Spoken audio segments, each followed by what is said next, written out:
Hello, my name is Eric Marshall, and I'm just going to be briefly going over my history in what brought me here to game development. So, what initially got me interested in games was the Sega Genesis, most particularly Sonic 2. I remember spending hours getting that little blue anthropomorphic hedgehog jumping around the screen collecting rings with that very iconic ding, ding, ka-ching. My gaming and interest is the fact that gaming as a medium works to provide a story in a completely different aspect than what you would get with movies or comics or a written book. So for me, it's giving me this way as a storyteller, as a world builder, to get people into the worlds that I make in a far more involved fashion than you could get through books, through media, through movies in general, or even series and plot lines.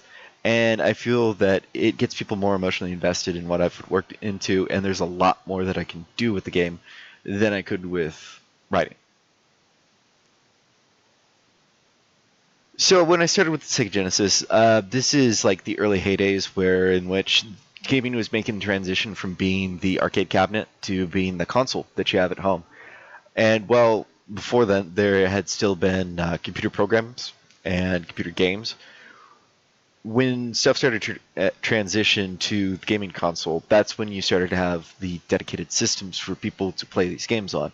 And that's where I really entered into it. There's always been a computer in my house since I was little. We started off with a Windows 3.1X. God, showing my age.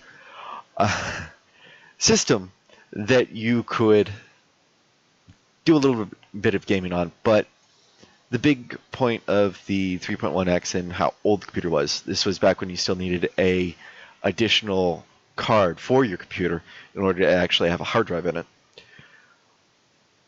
But what we had back then was we had the dawn of the console. When I got in it, it was the second generation of the consoles, so Sega Genesis, the Super Nintendo.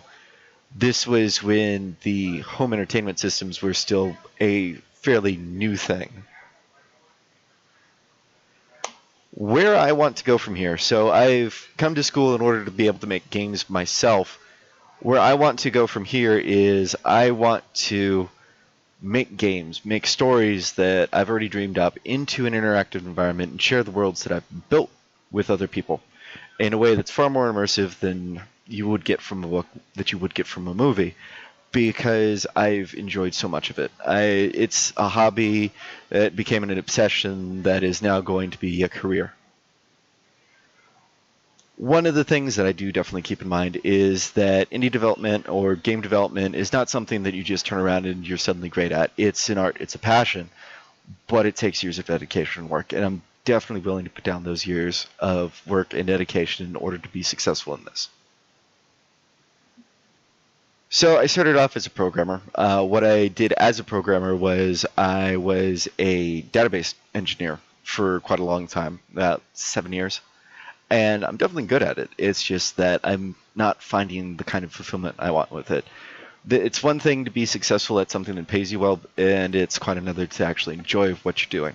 Enjoy the sense of ownership when you get done with it. And I wanted to make the transition from being a regular programmer to being a game programmer is because I enjoy developing games and bringing in the aspects of art into the game development.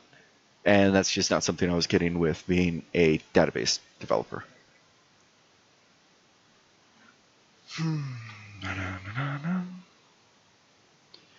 Thank you for your time. You can reach me at arimarsh@uat.edu or you can visit my website. Thank you.